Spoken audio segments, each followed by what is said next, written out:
आइए विद्यार्थी जी, चुंबकीय क्षेत्र सामर्थ्य हमारी जो होती है, यह मैग्नेटिक फील्ड स्ट्रेंथ, इसको H से सूचित करते हैं। H बराबर क्या होता है विद्यार्थी जी? NI/L होता है, यानी MMF पर यूनिट लेंथ होता है। इसका SI यूनिट की बात करिएगा तो क्या हो जाएगा? एम्पियर टर्न प्रति मीटर। क्या होता है? एम्पियर टर्न प्रति मीटर। विद्यार्थी जी, यह कैसी राशि है? सदिश राशि है, वेक्टर राशि है।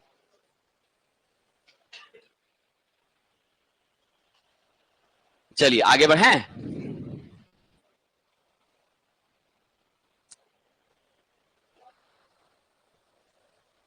आधुनिक कोयले से चलने वाला थर्मल पावर स्टेशन में सहायकों की आपूर्ति के लिए बिजली का जितना उत्पादन कर रहा है उसका 10% यह खपत करता है, जिसको हम लोग हर एक सब स्टेशन में भी एक अलग से ट्रांसफार्मर होता है जिसको हम लोग ऑक्सिलरी ट्रांसफार्मर कहते हैं। ठीक उसी तरह यहां पर भी ऑक्सिलरी ट्रांसफार्मर होता है। जो आपके प्लांट में जो भी स्टाफ है उसका भी क्वार्टर में बिजली सप्लाई होनी चाहिए, पानी वानी की व्यवस्था होनी चाहिए, लाइटिंग का आपका पूरे प्लांट में होना चाहिए। ये सब चीजों में क्या होता है? उपयोग में लिया जाता है। यानी आपके प्लांट के अंदर जो वाटर पंप है, इंसान है पानी पिएगा, पेड़ पौधा को पानी देना है, सब चीज है, बड़ा सा प्लांट होता है तो वाटर पंप का सप्लाई के लिए खपत होता है। जनरेटर के लिए साहब एक्साइटेशन में भी हम इसी का क्या करते हैं? यूज करते हैं। साहब इसी का इस्तेमाल हम कहां करते हैं? सभी इंजीनियर स्टाफ सबके घर में पंखा लगा है, प्लांट में पंखा है, वो सब में, प्लांट की लाइटिंग में करते हैं, ये सब में करते हैं। परिवहन में इसका प्रयोग साहब नहीं होता है। परिवहन तो आप पेट्रोल, डीजल, इलेक्ट्रिक व्हीकल, ढेर सारा गाड़ी आप लोग रखते हैं, उसी से आने जाने का काम करते हैं। उस सप्लाई का प्रयोग सीधे सीधे आप नहीं करते हैं। तो मेरा आंसर यहां क्या हो जाएगा? सी नंबर हो जाएगा। चलिए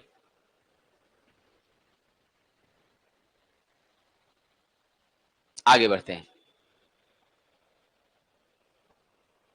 अगला प्रश्न देखते हैं हम लोग क्या है।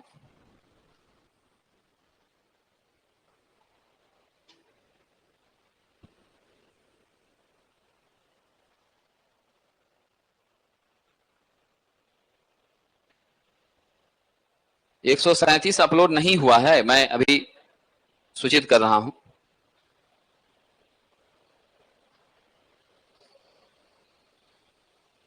ठीक हो जाएगा, घबराइए नहीं।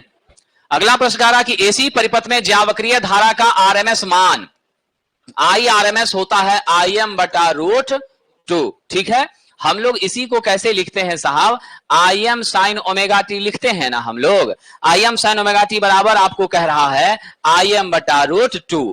ठीक है, इसी को लिख सकते हैं IM sin थीटा बराबर IM/√2। IM कट गया, क्या हुआ? साइन थीटा बराबर 1/√2। थीटा बराबर विद्यार्थी जी 45 डिग्री। जब थीटा 45 डिग्री होगी तो हमारी साइनोसॉइडल करंट का मान उसके किसके बराबर हो जाएगा? आपके साहब आरएमएस के क्या हो जाएगा? बराबर हो जाएगा।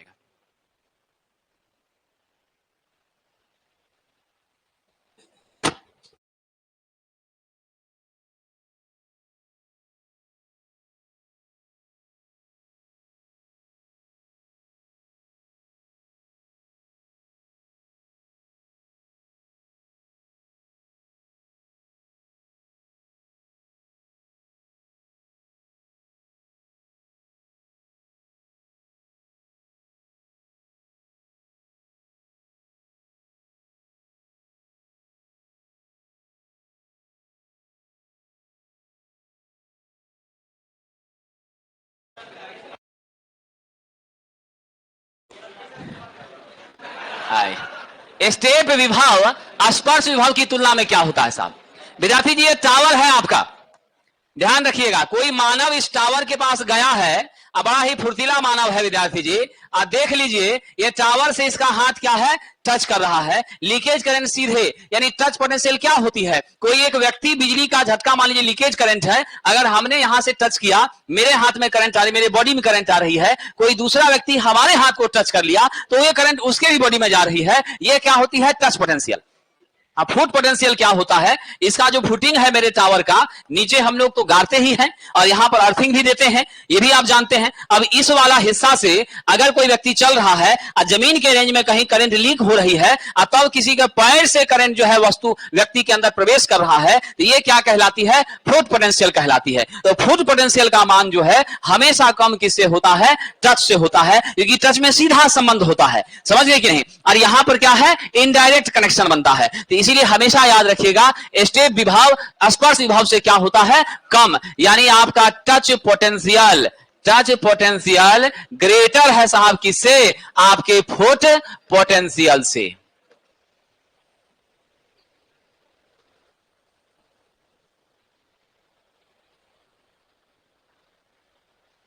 चलिए आगे बढ़ें। अगला क्वेश्चन देखिए, संयोजन की योजना के अनुसार कौन सा वितरण प्रणाली के अंतर्गत नहीं है। ठीक है, आप जरा ध्यान दीजिएगा, संयोजन की योजना के अनुसार वितरण प्रणाली में हमारा कौन सा नहीं है। ठीक है, अब यहां ध्यान रखिएगा साहब, रिंगमैन मेरा है, रिंगमैन डिस्ट्रीब्यूशन का सिस्टम है, रेडियल भी है, नजदीक के लिए करते हैं कम वोल्टेज पर। साहब जी अंतर संयोजित है, दो सब स्टेशन से कनेक्शन या प्लांट से कनेक्शन करके बिजली की आपूर्ति बिना बाधा रहित पहुंचाने का काम करते हैं, ये सीक्वेंशियल साहब नहीं है। तो आपका आंसर क्या हो गया, सी हो गया। आइए आगे बढ़ते हैं।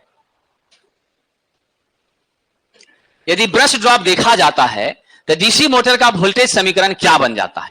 यदि ब्रश ड्रॉप को हम कंसीडर करें, ना करें तब तो बात अलग है साहब, अगर आप ना करें तब तो V बराबर EB प्लस IA RA होता है। अगर कंसीडर करें तब क्या होगा, V माइनस ब्रश ड्रॉप बराबर EB प्लस IA RA हो जाएगा। इसी को आप कैसे लिखिएगा, V बराबर EB plus IA RA plus आपका क्या हो जाएगा, ब्रश ड्रॉप हो जाएगा। लिखने का तरीका आपका अलग अलग हो सकता है, तो हम यहां पर कौन सा तरीका मेरा मैच कर रहा है, बी नंबर मिल रहा है, तो हम उत्तर किसको लेके चलेंगे, बी को लेकर चलेंगे। यहां बीच में प्लस माइनस कुछ लिखा नहीं है, डायरेक्ट छोड़ दिया है, इसलिए यह सही निरूपण नहीं है, इस कारण इसको हम लोग नहीं लेंगे। बीच में अगर देता प्लस माइनस कुछ भी तब हम लोग इस पर विचार करते विद्यार्थी जी। चलिए आगे बढ़ते हैं। कह रहा आधुनिक कोयले से चलने वाला थर्मल प्लांट राख की बड़ी मात्रा को सुनिश्चित करने के बाद निस्तारित करना पड़ता है, उसको डिस्पोज करना पड़ता है। 99% तक राख को हम लोग छांट लेते हैं साहब, छांट करके किसको दे देते हैं, आपका सीमेंट फैक्ट्री को दे देते हैं, फ्लाई एश ब्रिक वाले को बेच देते हैं। लेकिन 1% राख बचा रह जाता है जो मेरे फ्लू डस्ट के साथ, फ्लू गैसेस के साथ एटमॉस्फेयर में जाना चाहता है, और पर्यावरण के प्रदूषण से सुरक्षा भी अत्यंत आवश्यक है। इससे बचने का काम किसके द्वारा करते हैं, तो विद्यार्थी जी इलेक्ट्रोस्टैटिक प्रेसिपिटेटर से करते हैं। यहां पर आपको मालूम है वर्टिकल आपकी दो प्लेट होती है, एक आपकी पॉजिटिव इलेक्ट्रोड, एक आपकी क्या होती है, निगेटिव इलेक्ट्रोड। पूरे प्लेट के क्षेत्रफल का आपका 80% भाग किसका होता है, पॉजिटिव इलेक्ट्रोड का होता है। कब सबसे पहले इसका, पंकज यादव जी, कब इसका सबसे पहले प्रयोग भारत में किया गया था,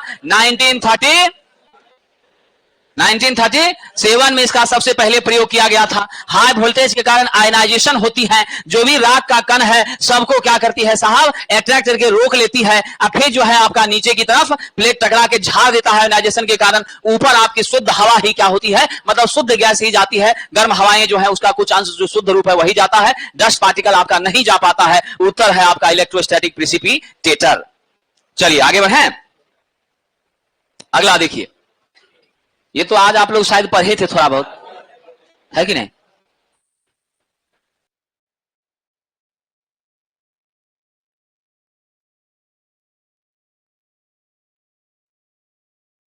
कह रहा निर्माण के संबंध में कौन सा ट्रांसफार्मर का एक टाइप नहीं है।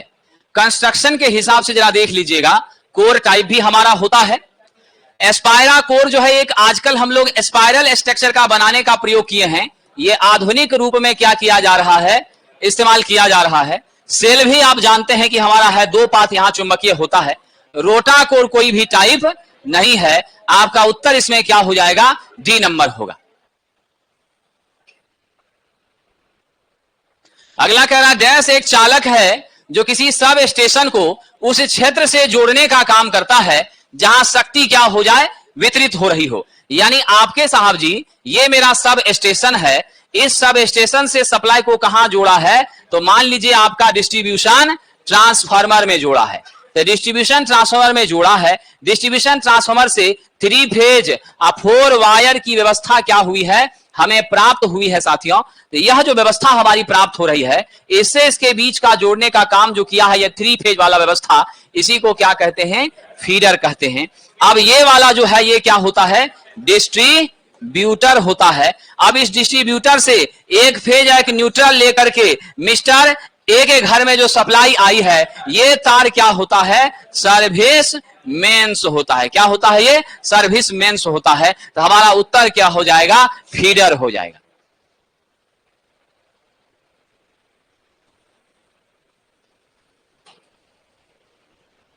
चलिए आगे बढ़ें।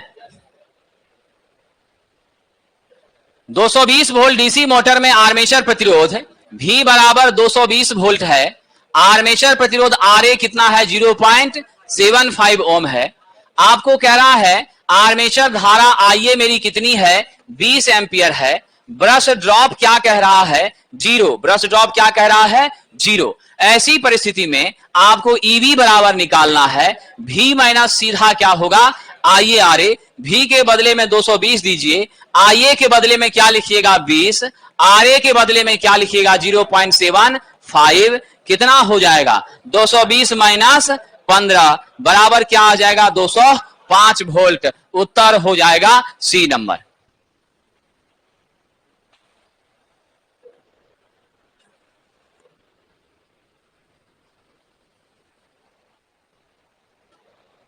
चलिए आगे बढ़ें।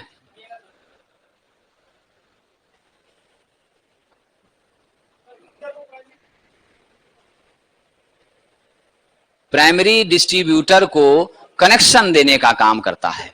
हाँ, प्लस प्राइमरी डिस्ट्रीब्यूटर के रूप में भी कई जगह उपयोग में लिया जा सकता है जहां बड़े कंज्यूमर होंगे, ठीक है। लेकिन डिस्ट्रीब्यूशन सिस्टम की अगर बात करें, वहां फीडर जो होता है मेन सप्लाई लाइन के रूप में जाना जाता है। उसी से सप्लाई किसको मिलती है, डिस्ट्रीब्यूटर को मिलती है।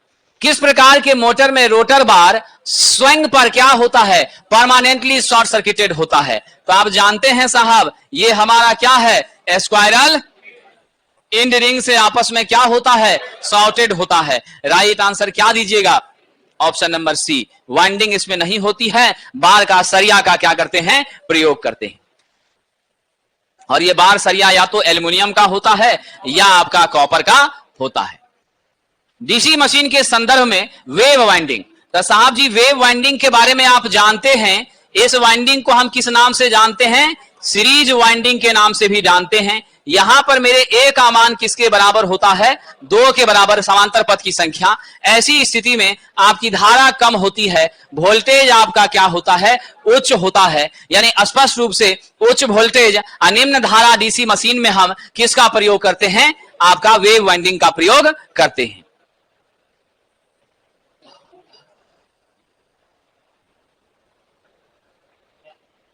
चलिए आगे बढ़ें। विद्युत संस्थानों के स्थापन के डैश का अर्थ है विद्युत उपकरण के धातु के सभी गैर विद्युत प्रवाह वाले भागों का क्या होना, अर्थ प्लेट से सीधा कनेक्शन। यानी जितना भी आपका मेटालिक पार्ट है उसको आप क्या करते हैं, अर्थ से कनेक्ट कर देते हैं, ताकि वहां पर आपकी लीकेज करंट क्या हो जाए, लीकेज करंट आपकी क्या हो जाए, 0 हो जाए। इस प्रक्रिया को क्या कहा जाता है, मानव जीवन की सुरक्षा के लिए यह अत्यंत उपयोगी होता है।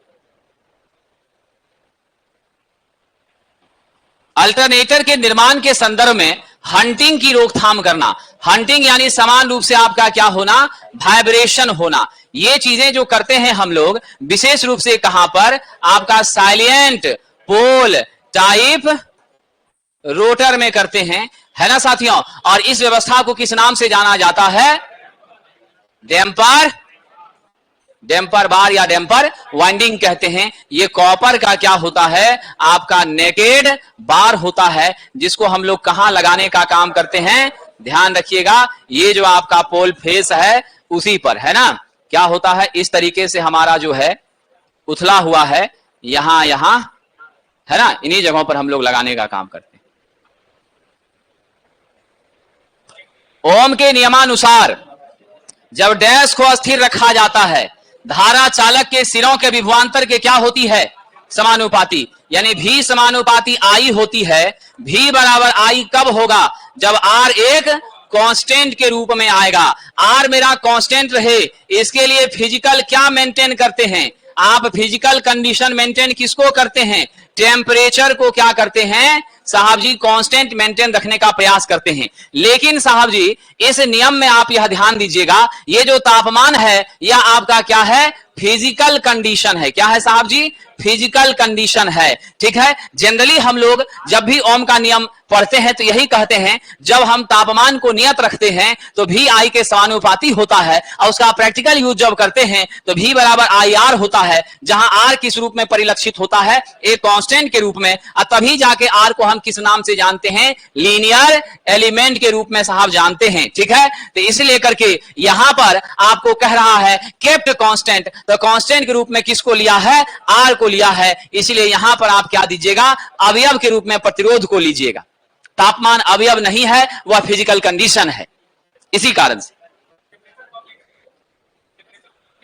नहीं लिखा रहेगा रेजिस्टेंस। तब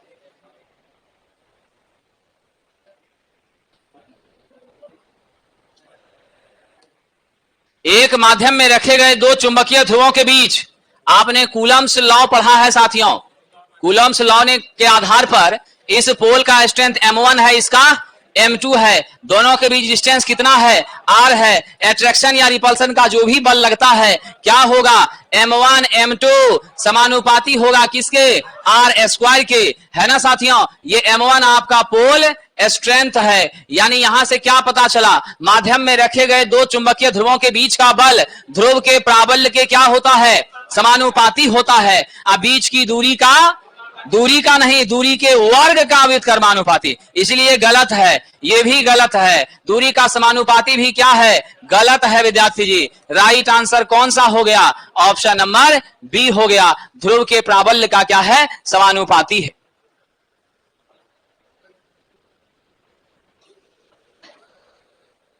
चलिए आगे बढ़ें। इंडक्शन मोटर जहां प्राइमरी वाइंडिंग अस्थिर हो और सेकेंडरी को आप क्या कर दीजिए साहब? रोटेट करवा दीजिए, तो यह व्यवस्था कैसी हो जाती है? यह आपका रोटेट कर रहा है, तो रोटेटिंग सेकेंडरी ट्रांसफार्मर ही समान रूप से क्या होता है? इंडक्शन मोटर होता है। तो हम इसको क्या जवाब देंगे? रोटेटिंग ट्रांसफार्मर के रूप में यह जाना जाता है।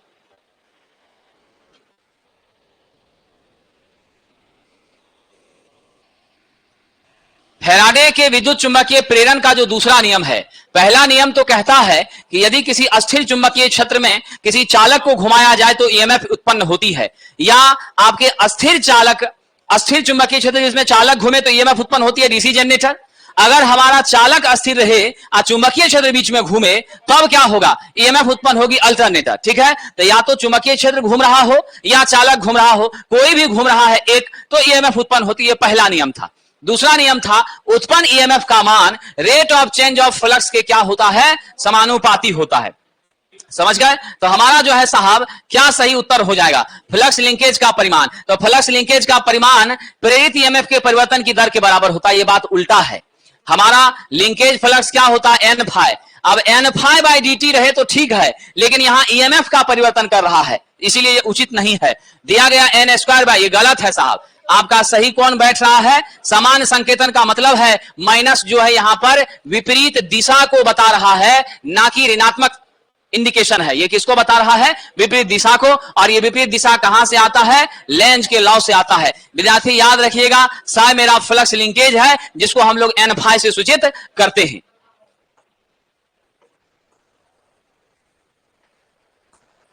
चलिए आगे बढ़ते हैं।